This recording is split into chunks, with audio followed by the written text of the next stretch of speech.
आप रहिए मेरे साथ अतुल, आगे भी आपसे बातचीत करेंगे। इसी बीच एक बड़ी खबर जो आ रही है अपने दर्शकों को वो बता दें। होर्मुज से सुरक्षित निकला है भारत का एलपीजी टैंकर। ये बड़ी खबर है। तनाव के बीच नंदा देवी ने पार किया समुद्री मार्ग। अमेरिकी ईरानी तनाव के बीच सफल समुद्री संचालन है। भारत की ऊर्जा आपूर्ति को बड़ी राहत मिलने वाली है।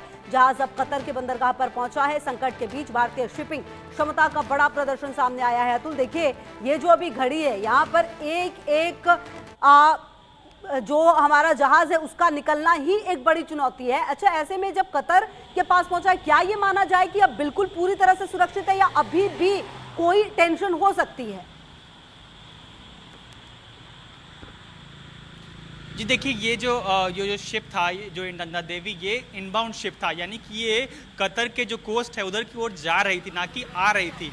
तो इससे ये हुआ ये है कि सक्सेसफुली भले ही जो है वो नंदा देवी जो है वो स्ट्रेट ऑफ हॉर्मुज पार करके कतर तक पहुंच गई है, और कतर के जो रास लफान जो कोस्ट लाइन है, जो बंदरगाह है, वहाँ पर पहुंची है, जहाँ पर जो है गैस की जो आपूर्ति है जो है वो नंदा देवी को की जाएगी, और उसके बाद वो भारत की तरफ रुख करेगी। और ये फिर भी ये इसलिए महत्वपूर्ण है क्योंकि आप देखिए कि पिछले कुछ दिनों में लगातार जिस तरह से जो कतरी वेजल्स हो या फिर कुछ और देशों के जो वेजल्स जो वहाँ से गुजर रहे थे स्ट्रेट ऑफ हॉर्मुज से, उस पर अनआर्म्ड जो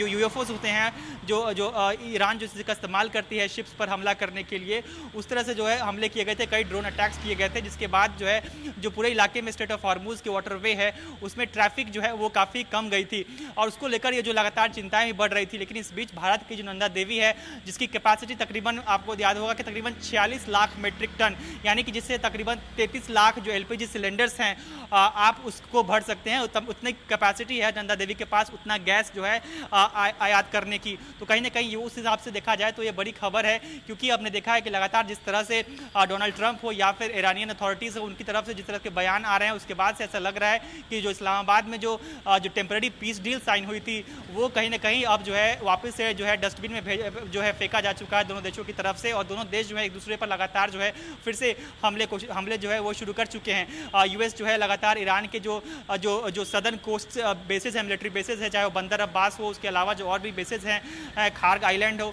तमाम पर जो है अमेरिका हमले कर रहा है। वहीं ईरान जो है वो अमेरिका के जो साथी देश है खाड़ी देश में, उनकी जो बेसिस है वहां पर हमले कर रहा है। तो कहीं ना कहीं इस बीच जो स्ट्रेट ऑफ हॉर्मुज को लेकर जो जहाजों की आवाजाही भी वो कितना स्मूथ हो पाता है आने वाले समय में। बहुत शुक्रिया अतुल आपका इन तमाम जानकारियों के लिए। रुक रहे छोटे से ब्रेक के लिए, आप रहिए हमारे साथ, देखते रहिए इंडिया न्यूज। Associate sponsor